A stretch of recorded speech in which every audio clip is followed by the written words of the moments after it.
Coming up on Mountain News this morning, we have some updated totals and more information about our flood relief telethon on Monday night. And officials from the Kentucky Department of Education make their way into the mountains to tour flooded schools. Dedicated to Eastern and Southern Kentucky, this is WYMT Mountain News this morning. 6 o'clock on the dot on this Wednesday morning. I'm Dakota Makris. Thank you for waking up with us this morning, and I'm glad to be back. Let's take it over to Brandon for a look at our forecast. And Brandon, what's so funny is, I always, every time I'm off, I wasn't even off this time. But, you weren't even off. Anytime I'm not even here. Yeah, anytime I'm not anchoring the morning news, I have to make it such a big deal when I come back. But I never left. I was still here working. So that's true. But I wasn't here. That's true. And I know my presence was missed. People told me. So there you go. And by people, I mean me telling me. So. Anyway, let's get into the forecast this morning. And it is foggy out there, which I believe is what Dakota's memory is as you head to the first part of your day. So just be aware of that. Some dense fog is around our region this morning, and we're going to continue to see that for a little while longer. Zero visibility or very close to it across most of our area. I-75 Corbin, not one of those locations, but traffic a little heavier out there this morning. They're down to 59 there. It's 59 in London, Irvin, and Williamsburg this morning. Clintwood just hanging on to 60, 64 Prestonsburg and Logan and Manchester, Harlan too, the warm spots across the region. So it's a normal day to a little extra depending on your temperature preference and your coffee preference as well. But for the next dozen hours, we're going to see lots of sunshine. Cool temperatures give way to milder temperatures, but only about 80 degrees today, and those dew points stay low. Dakota? All right, Brendan, thank you. Well, we begin this morning with an updated total raise from the Appalachia Rises Come Hell or High Water Flood Relief Telethon Monday night. Officials with the Foundation for Appalachian Kentucky tell WYMT the tally between the on-air telecast and online donations is more than $152,000. $1 million has already been distributed to people and businesses that were affected by the floods. The CEO of the foundation says this money will continue helping people in our communities. It will allow us to help more of our small businesses that were underwater, to help our farmers, to help our nonprofits who are mucking out houses and helping people get back on their feet. Well, if you would like to still donate to the Foundation for Appalachian Kentucky, you can find a link to do so on WYMT.com. A Southern Kentucky man is encouraging people to put an Eastern Kentucky family, or is working to put an Eastern family in a new home. Daniel Wilson recently visited the devastation in Breathitt County. That is where he met a family that lost 3 homes. As WYMT's Phil Pendleton reports, he wants to see them get at least one new home by this fall. The most heart-wrenching. Daniel Wilson follows weather events in Russell, Pulaski, and surrounding counties. He frequently travels to hard-hit areas and meets the people impacted. Recently in Breathitt County, he didn't have to travel far. The Wiley Hudson family was the second group of people that I met. They didn't just lose one home, they lost 3. And as I went up and down Watts Creek, Leatherwood, all of those other places, my mind kept going back to them.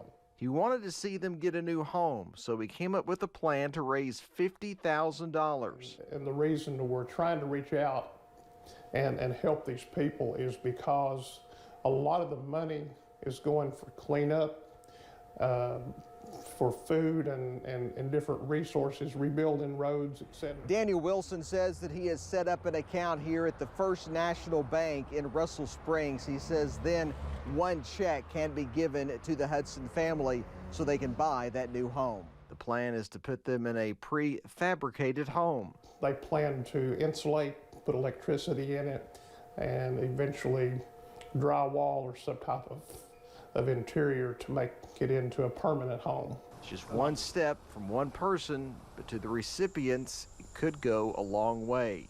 In Russell County, they are now considered my friends. Phil Pendleton, WYMT Mountain News. Well, you can find more information on how you can help the Hudson family on WYMT.com. While many students across the region have returned to school, Letcher County Public Schools remain vacant. In order to help students return to school sooner, state and national education officials visited schools in Letcher and Knott counties on Tuesday to assess flood damage and to begin working on a plan to rebuild these schools. I want their attention on my district for the most positive things. I told Chairman Young that she'll be back to celebrate Fletcher County schools being blue ribbon schools, so this is temporary. So it's good for them to see where we are now so that when we hit the top, they'll know how far we've come.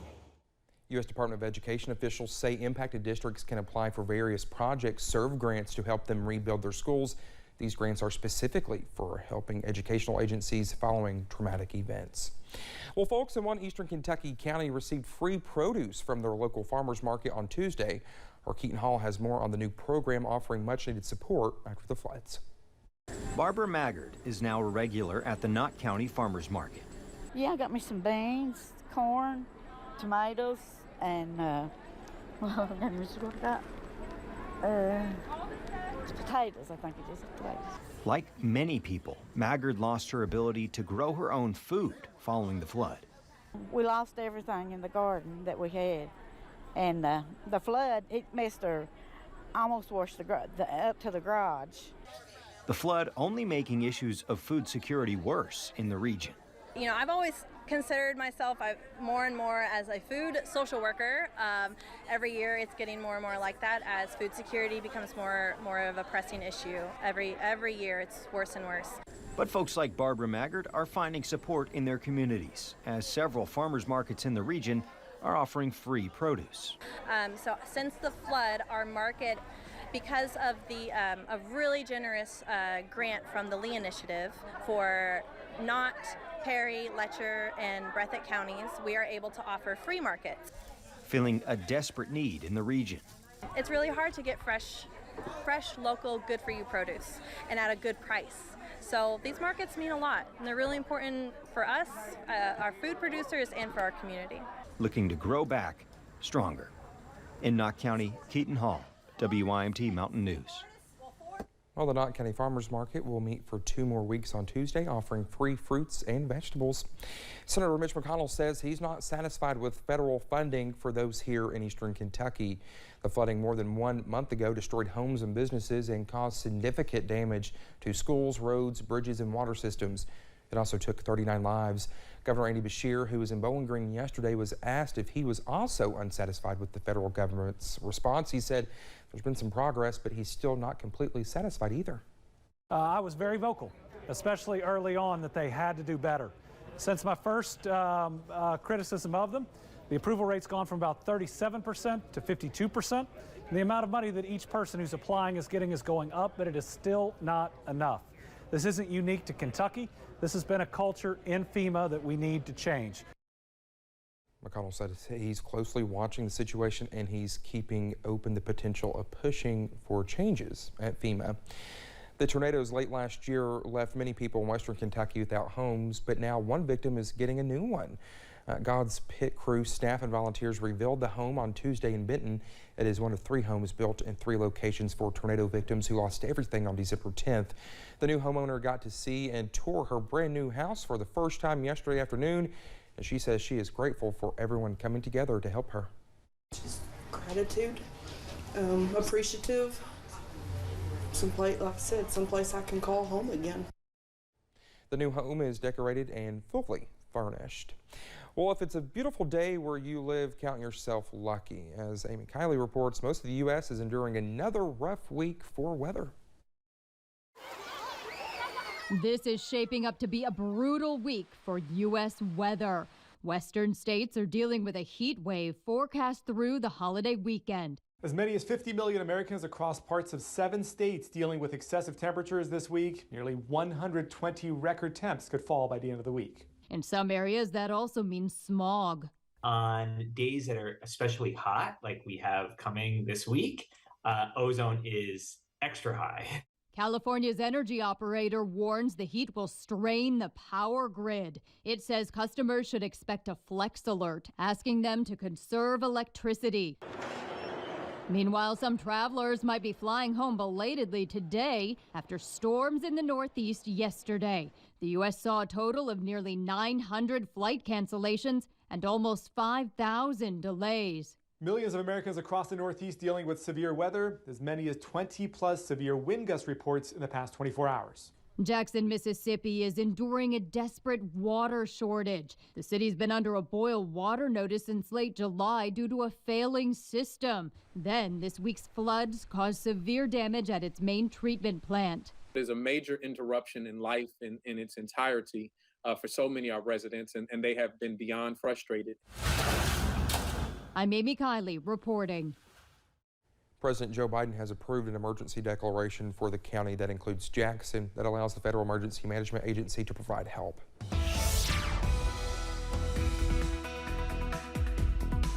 6:10 here on this Wednesday morning. We're heading through midweek and the last day of August with some fog. It's pretty dense out there this morning, but that is the big story. Let's take a look at the map, and you still see a lot of spots below or close to zero visibility this morning. Slow down. Take it easy. Be safe as you head out the door. Moorhead this morning, basically in the low 60s there, dropping as we speak. Dew points in the upper 50s, so that's going to feel pretty nice for a lot of folks out there.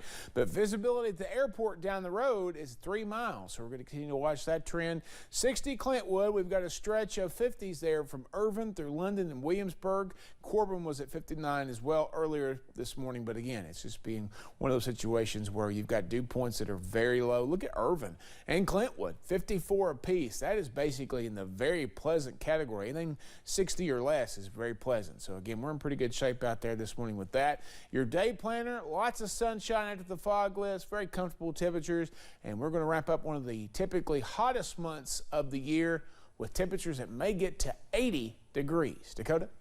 All right, Brendan, thank you. Well, still to come here on Mountain News this morning, we have more about the upcoming Artemis moon launch, which has now been delayed again. Stay with us.